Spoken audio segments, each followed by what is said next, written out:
Dear students, हम discuss कर रहा था जो सीबीएसई सिलेबस के अकॉर्डिंग इम्पोर्टेंट क्वेश्चंस।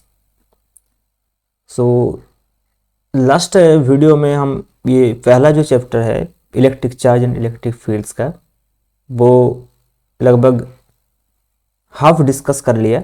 इस पूरा का पूरा जो चैप्टर से इसका जो आधा पार्ट है वो हम डिस्कस कर लिया।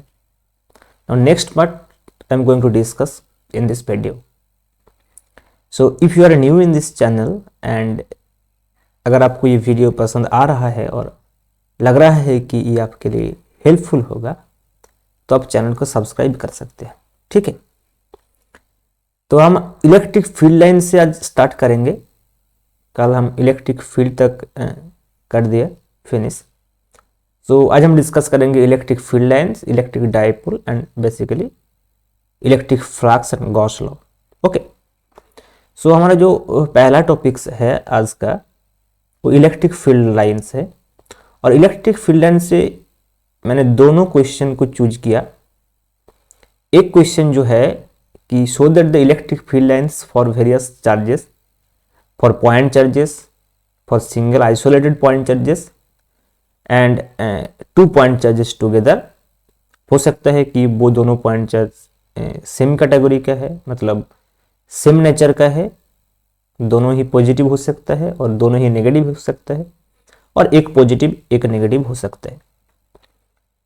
And the second question is that why two electric field lines do not intersect each other. So ये दोनों क्वेश्चन डिस्कस करने से पहले मैं आपको बताना चाहूंगा कि इलेक्ट्रिक फील्ड लाइन्स क्या होते हैं। देखिए, इलेक्ट्रिक फील्ड लाइन्स जो है ये जस्ट एक मैप्स है। इलेक्ट्रिक फील्ड्स को एक्सप्लेन, इलेक्ट्रिक फील्ड को एक्सप्रेस करने के लिए एक तरीका आप कह सकते हो इसको, कि हम कुछ लाइन से, कुछ ड्राइंग से हम किसी रीजन का जो इलेक्ट्रिक फील्ड है उसको एक्सप्रेस करते हैं। और ये जो तरीका है इसको हम इलेक्ट्रिक फील्ड लाइन्स कहते हैं। तो ऑब्वियसली बात यह है कि जब हम किसी चीज को लाइन से या फिर कुछ कार्व्ड लाइन से या फिर कुछ स्ट्रेट लाइन से हम एक्सप्रेस करना चाहूंगा तो उसको प्रॉपर्टी हमको बताना होगा। तो इलेक्ट्रिक फील्ड लाइन्स हम क्या करते हैं इस टॉपिक्स में, हम इलेक्ट्रिक फील्ड लाइन्स को डिफाइन करते हैं और इसका कुछ प्रॉपर्टी हम बता देंगे पहले से ही।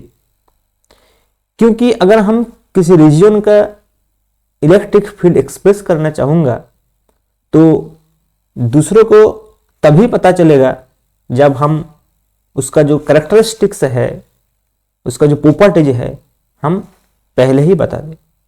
तो इसलिए हम कुछ प्रॉपर्टीज इलेक्ट्रिक फील्ड का पहले ही हम बता देता है। तो वो जो है वो कैरेक्टरिस्टिक्स और प्रॉपर्टीज इलेक्ट्रिक फील्ड लाइन्स है। तो उसी से हम ये दोनों क्वेश्चन उठाया है जो है from the properties of electric field lines. जिसका पहला क्वेश्चन क्या है, अब देख सकते हो यहाँ जो पहला क्वेश्चन है कि show that the electric field lines for point charges and 2 charges separated at a finite distance. So हो सकता है कि एक प्लस क्यू चार्ज है, पॉजिटिव आइसोलेटेड चार्ज, हो सकता है एक नेगेटिव आइसोलेटेड चार्ज है। तो पॉजिटिव आइसोलेटेड चार्ज एक सोर्स के तरह काम करते हैं, इसलिए जो इलेक्ट्रिक फील्ड लाइन्स है इससे प्रोड्यूस्ड होता है और अवे फ्रॉम दिस चार्ज होगा। तो इस डायग्राम देखकर आपको पता चलेगा कि लग रहा है कि जो इलेक्ट्रिक फील्ड लाइन्स है ये, इसका जो ओरिजिन है ये प्लस क्यू चार्ज है। सो ये प्लस क्यू चार्ज जो होता है ये एक सोर्स के तरह काम करता है इलेक्ट्रिक फील्ड लाइन्स के लिए।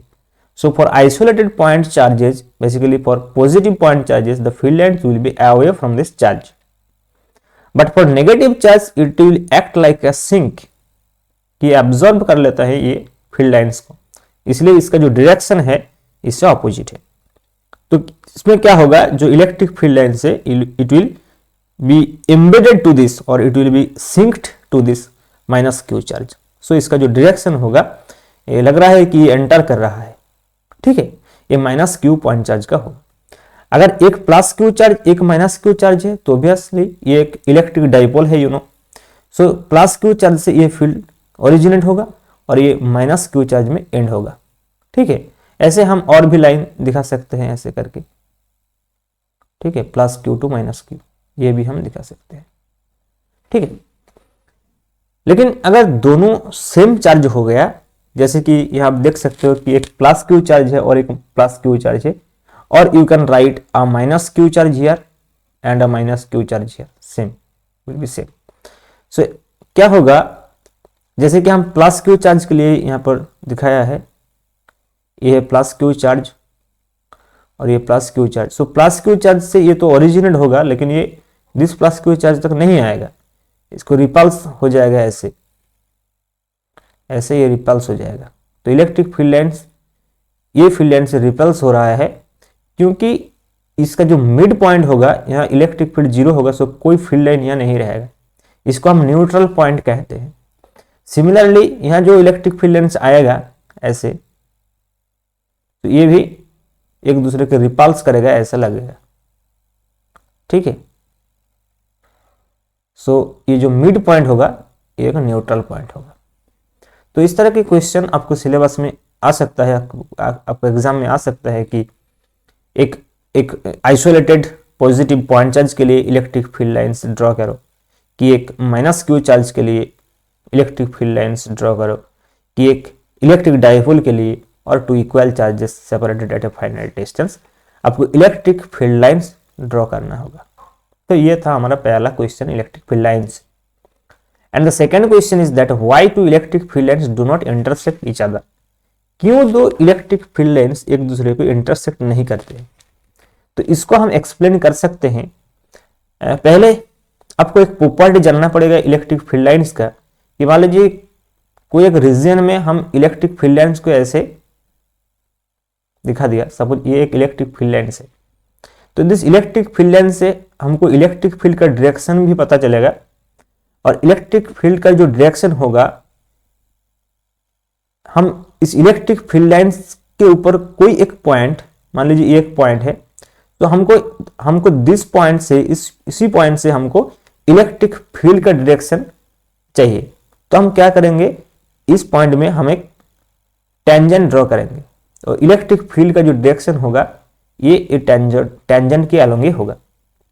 सो अगर आपके पास कोई इलेक्ट्रिक फील्ड लाइंस है, और अगर इस इलेक्ट्रिक फील्ड लाइंस के ऊपर किसी पॉइंट में आप इलेक्ट्रिक फील्ड का डायरेक्शन में इंटरेस्टेड हो, तो उस पॉइंट में आपको क्या करना होगा, एक टेंजेंट ड्रॉ करना होगा, और दिस टेंजेंट के अकॉर्डिंग ही होगा, अलोंग ही होगा इलेक्ट्रिक फील्ड का डायरेक्शन। सो अगर मान लीजिए कोई रीजन में दो इलेक्ट्रिक फील्ड लाइंस ऐसे क्रॉस कर गया, तो क्या होगा, at this intersecting point there will be two tangent for two different curve. So for this curve the tangent will be along this side, and for this curve the tangent will be along this side. So अब देख सकते हैं ये एक ही point में दोनों direction हो गया इलेक्ट्रिक फील्ड का, जो रियलिटी में पॉसिबल ही नहीं है कि कोई एक रीजन में किसी एक पॉइंट का इलेक्ट्रिक फील्ड का जो डायरेक्शन है वो एक पॉइंट में दो होगा, ये हो ही नहीं सकता। इसलिए हम इलेक्ट्रिक फील्ड लाइंस का जब प्रॉपर्टी तय करता है, तब हम ये बता दिया कि दोनों इलेक्ट्रिक फील्ड लाइन कभी क्रॉस नहीं करेगा, क्योंकि तब ये इलेक्ट्रिक फील्ड का जो डायरेक्शन का जो कॉन्सेप्ट है ये कोलैप्स कर जाएगा इलेक्ट्रिक फील्ड लाइंस के टर्म से। अगर हम किसी पॉइंट का डायरेक्शन हम देने की कोशिश करते हैं by using the electric field lines, then अगर दो इलेक्ट्रिक फील्ड लाइंस क्रॉस कर जाए, तो ये जो डायरेक्शंस का जो मतलब जो डायरेक्शन हमको देना है इलेक्ट्रिक फील्ड लाइन से, वो हम नहीं दे सकते। So that's why two electric field lines can not intersect each other. तो हम ये लिखे हैं कि the direction of electric field at any point is along the tangent of the electric field lines. Hence if two field lines cut each other, then at that point there will be two tangent which show two directions of electric field at the same point, which is practically impossible. That is why two electric field lines never intersect each other. So ये answer आपको लिखना होगा। ठीक है। Now next topic is, as I have said earlier, that this is electric dipole. So पहला question है कि electric dipole moment क्या होता है और इसका एसआई यूनिट क्या है। तो देखिए इलेक्ट्रिक डाइपोल क्या होता है, अगर दो same charge but sign different है, एक मान लीजिए मैग्नीट्यूड सेम है -q और एक मान लीजिए +q। सो ऐसे अगर दोनों चार्ज एक फाइनाइट डिस्टेंस में है तो इसको हम डाइपोल कहते हैं। और ये डाइपोल का जो physical quantity involving this dipole वो होता है डाइपोल मोमेंट। एक फिजिकल क्वांटिटी होता है डाइपोल मोमेंट, लेकिन डाइपोल कोई फिजिकल क्वांटिटी नहीं है, डाइपोल एक सिस्टम है। ये -q और +q दोनों इक्वल चार्ज अगर कोई फाइनाइट डिस्टेंस में है, मान लीजिए दोनों के बीच के जो डिस्टेंस है वो 12 है, तो ये एक डाइपोल फॉर्म करेगा। और ये डाइपोल का स्ट्रेंथ जो होता है वो डाइपोल मोमेंट जो डिफाइन होता है कि कोई एक charge multiplied by the distance between them. So this is denoted as p। Now p is a vector quantity, so you can write q into 12 vector. और ये डाइपोल मोमेंट का जो डायरेक्शन होगा वो होगा -q to +q। So if the 12 vector is from -q to +q, then we can write that p vector is equal to q into 12 vector। and इसका ऐसा unit जो होगा ये होगा unit of q into unit of l, so that is coulomb into meter, and 2 is dimensionless a number, so it will be coulomb meter just। so and it is a vector quantity obviously। so this is the basic questions that can be asked from electric dipole। now the two important theorem are here, and the first one is that find the electric field at an axial point of dipole। so according to the diagram you can see that here -q and +q, two charges are here and the distance between them is 2l। so with respect to this midpoint, the left side distance, that is -q charge distance from this midpoint is l, and also the +q charge distance from the midpoint is also l। Now we have to find out the electric field at an axial point। axial point का मतलब है इस line के बराबर जो point होगा, sometimes something here this p point is here।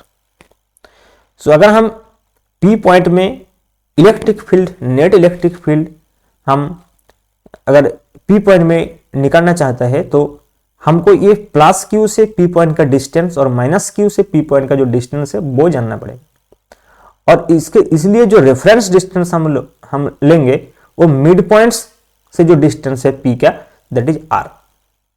सो अगर आपको ये क्वेश्चंस देंगे कि find the electric field lines at an axial point, then the distance of that axial point will be considered from the midpoint, and that is r। now with respect to this, what will be the distance from +q to p? +q से p का distance कितना होगा, देखिए r minus l, because यहां से जो distance है r, तो अगर इस डिस्टेंस से टोटल पूरा का पूरा r डिस्टेंस से ये l डिस्टेंस घट जाए तो ये हो गया r minus l, लेकिन -q से जो डिस्टेंस होगा ये पूरा जो l डिस्टेंस है इसके साथ ये r डिस्टेंस ऐड होगा तो ये हो जाएगा r plus l। मतलब +q से डिस्टेंस होगा r minus l और -q से डिस्टेंस होगा r plus l। और डाइपोल मोमेंट तो हम लोग पहले ही बता दिया कि 2ql होगा। So what will be the net electric field here? So हमको +q की वजह से जो इलेक्ट्रिक फील्ड होगा p पॉइंट में पहले वो निकालना होगा, फिर -q की वजह से जो फील्ड होगा वो निकालना होगा। और एक्सप्रेशन जो होगा यहाँ वो पॉइंट चार्ज के लिए जो एक्सप्रेशन था वो ही होगा, क्योंकि हमने पहले ही ये तो निकल रखे हैं कि जो +q पॉइंट चार्ज है इससे r डिस्टेंस में अगर कोई पॉइंट है तो इसके लिए जो इलेक्ट्रिक फील्ड होगा वो होगा 1/4πε0 इंटू q/r², ये होगा। तो +q चार्ज से ये डिस्टेंस हो गया r minus l और -q चार्ज से डिस्टेंस हो गया r plus l। तो देखिए जो इलेक्ट्रिक फील्ड होगा at point p due to +q charge वो होगा r minus l whole square and all other quantity will be same, that is 1/4πε0 q/r minus l whole square. Similarly अगर -q charge से है तो ये होगा r plus l whole square. Now you can see from this expression that E1 is greater than E2. So अगर E1 greater than E2 है तो net electric field क्या होगा, E1 माइनस E2। फिर हम ये जो वैल्यू है E1 एंड E2 का वैल्यू है यहाँ सब्सटीट्यूट कर दिया, तो you can see that q by 4 pi epsilon 0 is common here, and for E1 it is 1 by r minus l whole square and minus 1 by r plus l whole square. Now इसका जो LCM होगा ये होगा r square minus l square whole square. So numerator में क्या होगा, r plus l whole square minus r minus l whole square, and this is, you know, the formula of 4ab, which you know that a plus b whole square minus a minus b whole square. This is nothing but 4ab. तो ऐसे ही formula यहाँ पर भी हो गया कि r plus L whole square minus r minus L whole square, so it will be 4rl. Now we are interested to write this formula in terms of p, and you know this dipole moment p is nothing but 2ql. So हम इसको rearrange किया है ऐसे कि ये 4rl and q जो है वो हम लिख सकते हैं ऐसे कि 2 into 2ql into r, and ये 2ql जो है वो p है, सो हम लिख सकते हैं इसको 2pr. तो ये फाइनल एक्सप्रेशन हो गया 1 by 4 pi epsilon naught 2pr upon r square minus l square whole square, and this will be along E1. Why this will be along E1? Because E1 is greater here.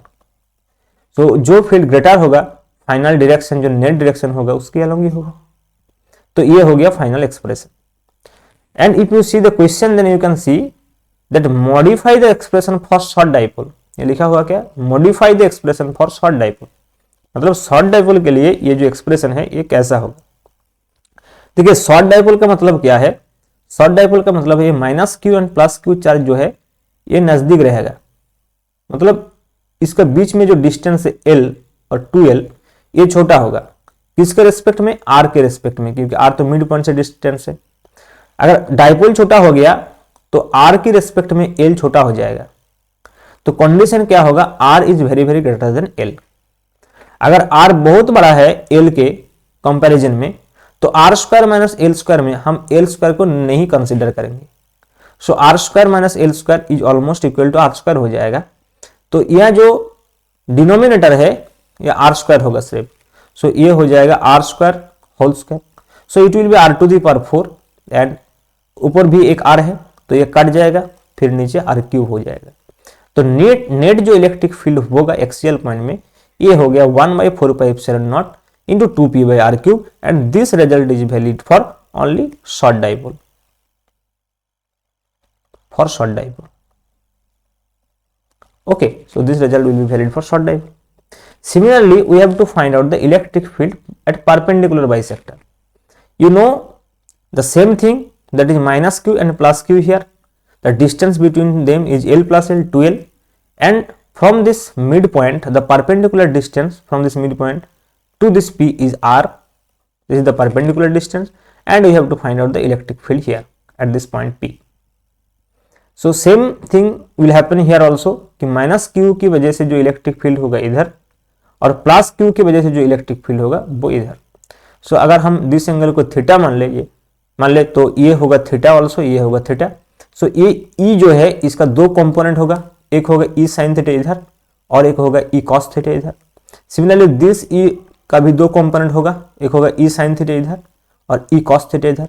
सो यह दोनों component add हो गया और 2E cos theta हो गया, और इधर जो E साइन थीटा है ये इक्वल एंड ऑपोजिट हो गया. सो ये कैंसिल हो जाएगा. मतलब ये जो वर्टिकल कंपोनेंट है इससे कोई लेना देना नहीं है क्योंकि ये कैंसिल हो जाएगा.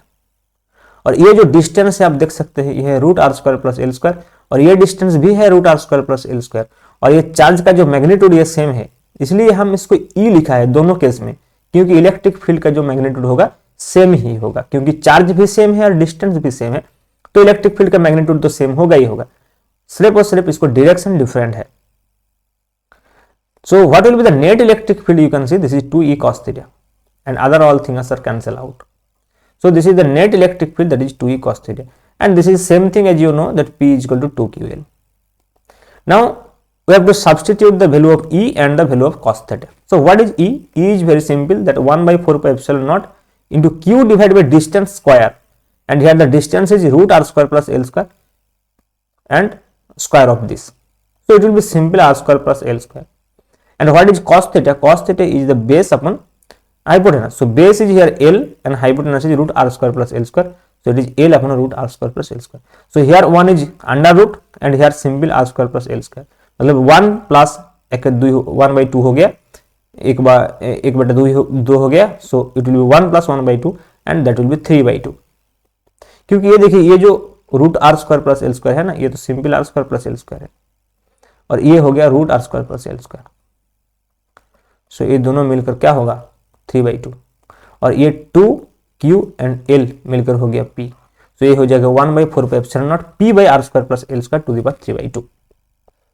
Again for short dipole we can write that r square plus l square is almost equal to r square. So r square to the power 3/2 हो गया r cube. So it will be 1/4 pi epsilon naught p by r cube. Now you can analysis the result for short dipole. This is at perpendicular bisector. This is p by r cube and this is 2p by r cube. So this is just twice of that. And there is a question also to find out the relation between this electric field at an axial point and the perpendicular bisector due to short dipole. So this. So we have electric field at axial point that is denoted by EA. E net था पहले, हम इसका notation change कर दिया और इसको लिखे EA.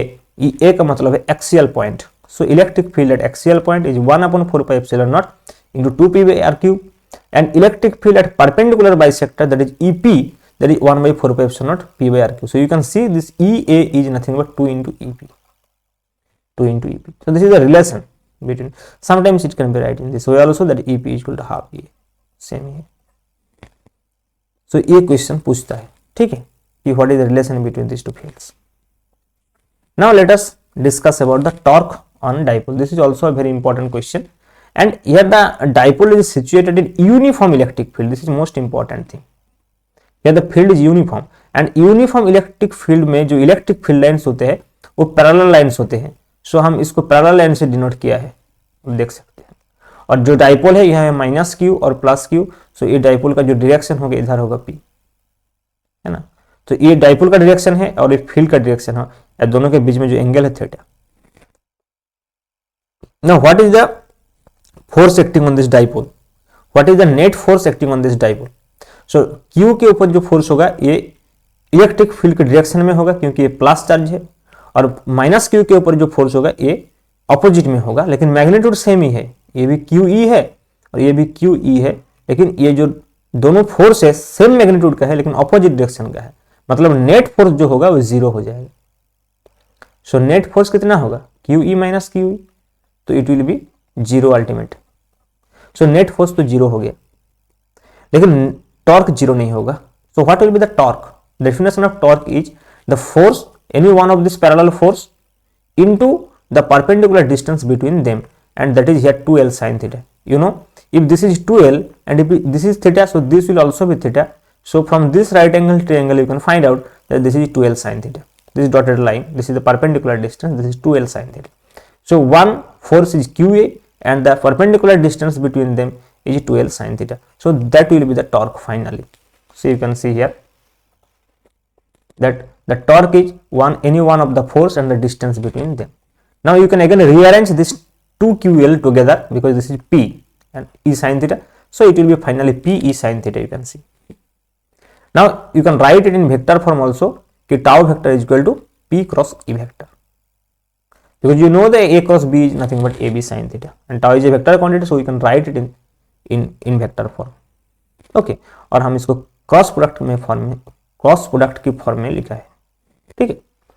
Now the most important thing is the equilibrium of this dipole.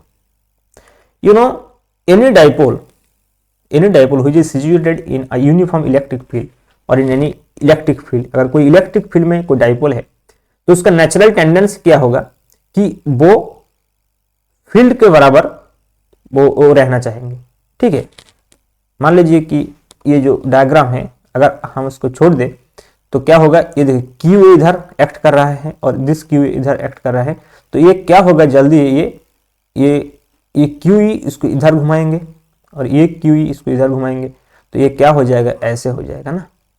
इधर आ जाएगा माइनस क्यू तो इधर आ जाएगा प्लस क्यू, मतलब ये अलाइंड हो जाएगा फील्ड के बराबर. सो अगर मान लीजिए कि ये है इलेक्ट्रिक फील्ड, तो डाइपोल क्या रहना चाहेगा, ऐसे रहना चाहेंगे, सो दैट इसके ऊपर जो टॉर्क है वो जीरो है। देखिए क्योंकि थीटा या 0 डिग्री हो गया ना, सो जब थीटा 0 डिग्री हो गया सो टॉर्क 0 हो जाएगा, सो ये स्टेबल इक्विलिब्रियम में रहेगा। लेकिन थीटा 180 में भी तो टॉर्क 0 होगा ना, इसका मतलब क्या है, ये जो डाइपोल है उल्टा हो जाएगा इधर, सो ये हो गया माइनस क्यू, ये हो गया प्लस क्यू। सो यहाँ भी टॉर्क 0 है और यहाँ भी टॉर्क 0 है, लेकिन ये है स्टेबल इक्विलिब्रियम, क्योंकि ये डाइपोल जो है ऐसे ही रहना चाहेंगे। लेकिन ये डाइपोल जो है जब टाउ 0 तो है लेकिन थीटा 180 डिग्री है, तब ये क्या होगा, ये डाइपोल ऐसे नहीं रहना चाहेंगे, और अगर हम थोड़ा सा भी इसको डिस्टर्ब कर दिया तो इन्होंने फिर घूम जाएंगे इधर घूम जाएंगे, मतलब ये स्टेबल में आ जाएंगे। तो ये हो गया अनस्टेबल इक्विलिब्रियम, जब थीटा तो टाउ तो 0 है, मतलब टॉर्क तो 0 है, लेकिन थीटा 180 डिग्री है, तब ये स्टेबल नहीं है, अनस्टेबल है। लेकिन जब थीटा 0 है और टाउ भी 0 है तो ये स्टेबल इक्विलिब्रियम है। तो ये दोनों है इसका इक्विलिब्रियम कंडीशन, ये भी आपको पता होना चाहिए, ठीक है। Now the next important question is electric flux. So what is the electric flux? So mathematically it is defined as the dot product of E and S. Mathematically this electric flux is defined as the dot product of electric field vector E and the area vector S. So it can be write as E dot S. So this is nothing but ES cos theta, and theta is the angle between E and S. But physically you know what is phi, what is electric flux? It is the number of electric field lines passing through any surface area normally perpendicular to this area. मान लीजिए ये कोई area है, तो इस area में जितना भी इलेक्ट्रिक फील्ड लाइंस ऐसे पास करेगा, परपेंडिकुलरली पास करेगा, ये टोटल जो नंबर है ये है इलेक्ट्रिक फ्लक्स। और इसको मैथमेटिकली हम ऐसे डिस्कस करते हैं और ऐसे लिखते हैं कि E डॉट एस है ये कॉस थीटा। सो इसका मैक्सिमम वैल्यू कब होगा, जब थीटा 0 डिग्री होगा, मतलब E and S same direction में होगा। देखिए ये जो डायग्राम मैंने बनाया है, यहाँ पर एस का डायरेक्शन जो एरिया वेक्टर का डायरेक्शन इधर ही होगा और ई भी इधर होगा। तो ये जो पोजीशन है, ये जो डायग्राम है, ये है मैक्सिमम इलेक्ट्रिक फ्लक्स का जो सिचुएशन, और ये 0 हो जाएगा जब थीटा 90 डिग्री होगा। तो ऑब्वियसली बात है कि मान लीजिए कि इधर एन कैप है और इलेक्ट्रिक फील्ड का डायरेक्शन इधर हो गया, तो इलेक्ट्रिक फील्ड लाइंस तो नॉर्मली पास ही नहीं कर रहा है, तो ये 0 हो जाएगा, है ना। तो थीटा जब बनाए, और आप ये मैथमेटिकल एक्सप्रेशन भी देख सकते हैं कि थीटा जब 0 है तो ये ES हो जाएगा, और थीटा जब 90 डिग्री है तो ये ES इंटू कॉस 90 0 हो जाएगा। तो यही इलेक्ट्रिक फ्लक्स का maximum and minimum value. And if you want to write for non uniform surface and that is d phi, so d phi will be E dot ds। So total flux हम यहाँ से ही लिखते हैं कि ये हो गया total integration E dot ds। और अगर ये कोई क्लोज सरफेस में है, ये E डॉट ds कोई क्लोज सरफेस में अगर हम लिया ये E dot ds, so and within this surface अगर कोई चार्ज है Q, तो according to Gauss law it will be equal to Q upon epsilon naught. So Gauss law क्या कहते हैं कि टोटल इलेक्ट्रिक फ्लक्स जो है क्लोज सरफेस में, वो क्या है, उसका अंदर जो इलेक्ट्रिक चार्ज है डिवाइड बाई एप्सिलॉन नॉट। सो हमारा नेक्स्ट टॉपिक जो है वही है कि state Gauss theorem with mathematical expression. So Gauss theorem क्या है? Gauss theorem states that the total flux through a closed surface is 1 upon epsilon naught times the net charge enclosed by the closed surface, and mathematically it can be expressed as phi is equal to E dot ds, that is Q by epsilon naught, where Q is the total charge enclosed within this surface, जिस surface का electric flux कहते हैं। और next question is very important for your exam, the what is the electric flux if an electric dipole is inside the Gaussian surface. मान लीजिए ये Gaussian surface है, इसके अंदर एक इलेक्ट्रिक डाइपोल है, डाइपोल मतलब माइनस क्यू प्लस क्यू, तो इसका टोटल चार्ज कितना होगा, देखिए माइनस क्यू प्लस क्यू तो 0 हो जाएगा ना। तो अगर टोटल चार्ज 0 हो गया, देखिए क्यू 0 हो गया तो फाई भी 0 हो जाएगा। तो इसका फ्लक्स जो है फाई का मतलब इलेक्ट्रिक फ्लक्स, वो भी 0 हो जाएगा, क्योंकि ये 0 बाई एप्सिलॉन नॉट हो गया तो ये 0, ठीक है। और फिर हमको 3 एप्लीकेशन पढ़ना होगा अकॉर्डिंग टू आवर सिलेबस, ठीक है। तो एक एप्लीकेशन जो है वो है electric find the electric field due to infinitely long straight wire. Infinitely long straight wire के लिए जो इलेक्ट्रिक फील्ड होगा वो हम गॉस लॉ से गॉस लॉ से हम निकालोगे। ठीक है, तो देखिए ये जो इनफाइनाइट लॉन्ग चार्ज है, ये लॉन्ग चार्ज है, तो हमको इस चार्ज के लिए इलेक्ट्रिक फील्ड निकालना होगा r डिस्टेंस में। ठीक है, तो हम क्या करते हैं, एक गॉसियन सरफेस लेते हैं, जो गॉसियन सरफेस के ऊपर ये पॉइंट होता है जिस पॉइंट में हमको इलेक्ट्रिक फील्ड निकालना है, और हम ये according to the symmetry, cylindrical symmetry, we have taken a cylindrical Gaussian surface. अब देखिए सिलिंड्रिकल गॉसियन सरफेस का 3 सरफेस है, एक है S2 जो ऊपर वाला सरफेस है, S3 जो नीचे वाला सरफेस है, और S1 जो कार्व्ड सरफेस होते हैं। और जो एरिया वेक्टर है वो हमेशा जो प्लेन होता है उसका परपेंडिकुलर होता है, तो यहाँ DS2 का और उससे आउटवर्ड्स होगा ना, तो ये DS2 का जो डायरेक्शन है ये ऊपर along the direction upward direction, और E का जो डायरेक्शन है इलेक्ट्रिक फील्ड लाइंस तो इधर होगा, इधर होगा, स्ट्रेट होगा इलेक्ट्रिक फील्ड लाइंस, तो इलेक्ट्रिक फील्ड लाइंस के बराबर ही होगा E का डायरेक्शन, सो E का डायरेक्शन इधर होगा। और ये कार्व सरफेस जो हो गया, यहाँ पे S का डायरेक्शन इधर है ना, E का डायरेक्शन उधर ही हो गया, लेकिन यहाँ देखो S का डायरेक्शन जो है और DS का डायरेक्शन जो है और E का डायरेक्शन में जो एंगल है वो 90 डिग्री हो गया। और इधर भी सेम केस, क्योंकि देखिए ये DS का जो डायरेक्शन होगा ये आउटवर्ड्स होगा और E का डायरेक्शन इधर होगा according to the field lines. तो ये दोनों जो सरफेस है S3 एंड S2 सरफेस है, इसके लिए जो टोटल फ्लक्स है वो 0 हो जाएगा, क्योंकि E डॉट DS जो है वो 0 है ना, क्योंकि परपेंडिकुलर है, तो E ds cos 90 0 हो जाएगा, यहाँ भी 0 हो जाएगा। तो the flux on S2 and S3 surface is 0 and the only flux जो बचा हुआ होगा वो होगा S1 सरफेस से, जो सिंपली E ds cos 0 हो जाएगा क्योंकि ये पैरेलल है।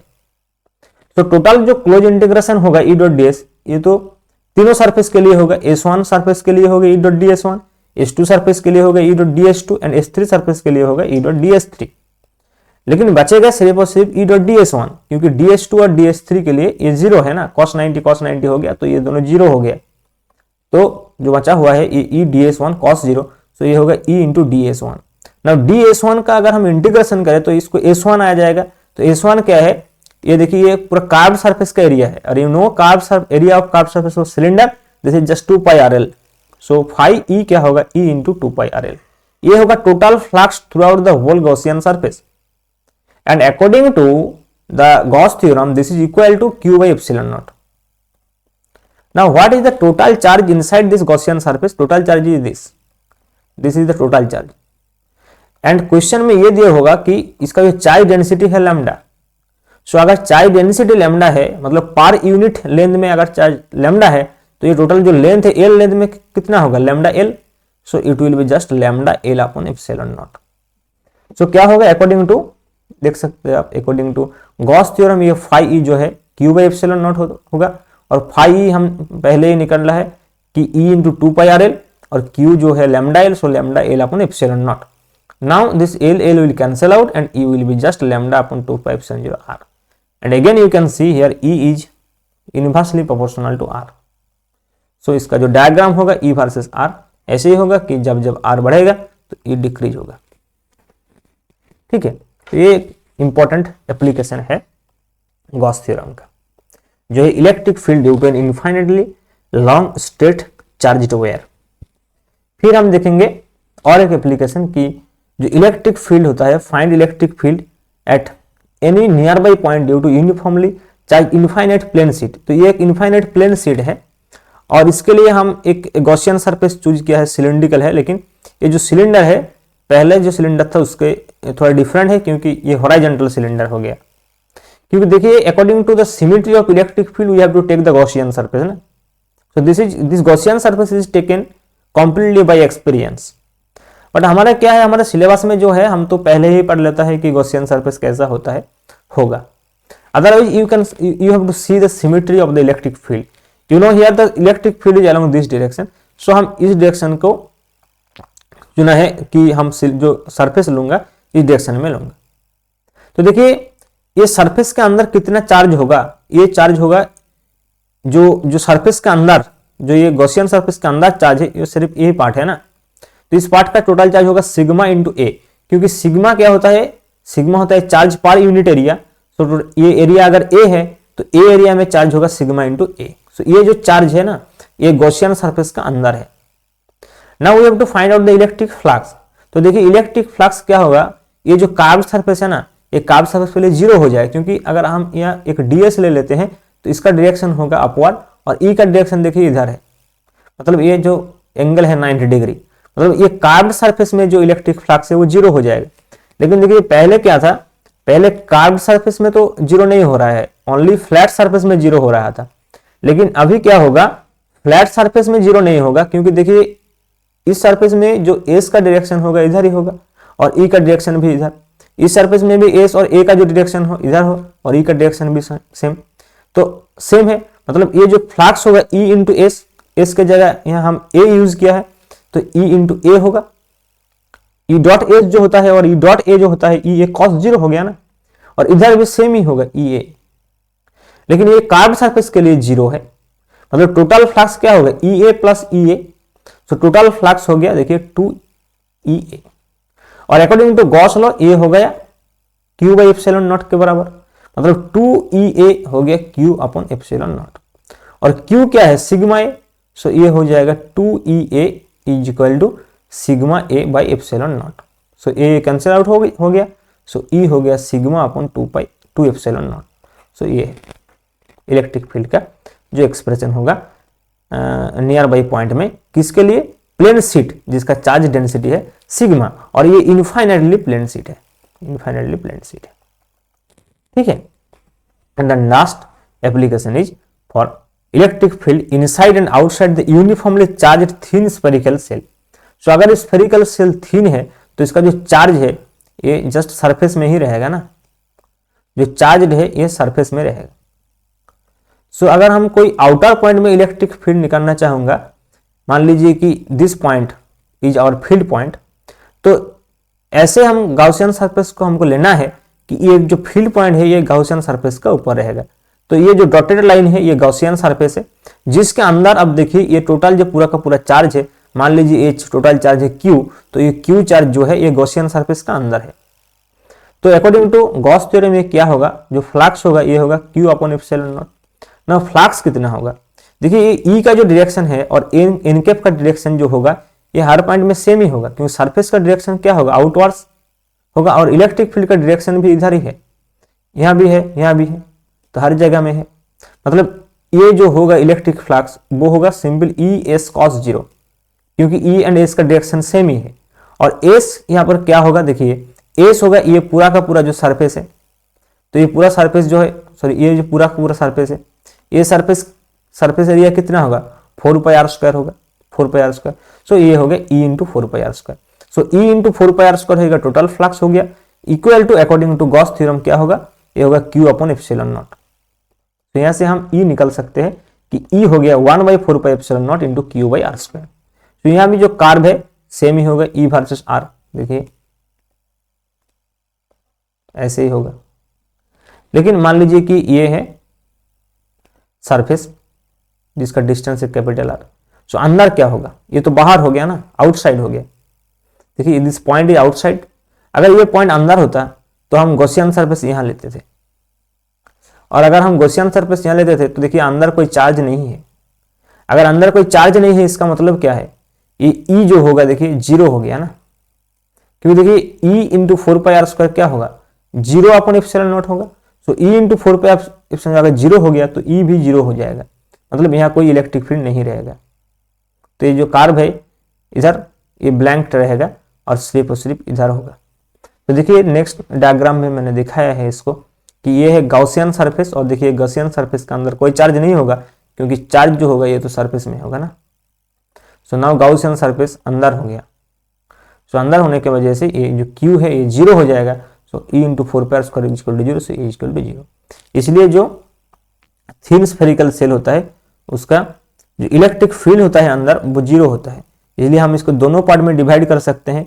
ये जो पॉइंट है ये small r equal to capital R है, सो इधर कोई कार्ब नहीं रहेगा और ये स्टार्ट होगा, ये start to fall actually from surface. So हम जितना दूर जाएंगे यहाँ से हमको इलेक्ट्रिक फील्ड इतना ही कम लगेगा, लेकिन अंदर कोई इलेक्ट्रिक फील्ड नहीं होता है थिन स्फेरिकल सेल के लिए। जब चार्ज सरफेस में रहेगा तो अंदर कोई फील्ड नहीं होगा। ठीक है, तो यही था हमारा फर्स्ट चैप्टर, ये खत्म हो गया फर्स्ट चैप्टर। फिर हम नेक्स्ट चैप्टर में आएंगे ऐसे ही एक पीपीटी लेकर। सो अगर हम आपके अगर आप हमारे साथ जुड़ना चाहेंगे टेलीग्राम चैनल में, तो उसका लिंक हम डिस्क्रिप्शन में दे देंगे। और इसका जो पीडीएफ नोट्स है, ये जो फॉर्मेट आपने देखा है पीपीटी फॉर्मेट में, अगर इसको आपको पीडीएफ फॉर्मेट में चाहिए तो आप टेलीग्राम चैनल में जुड़ जाइए। ठीक है, थैंक यू।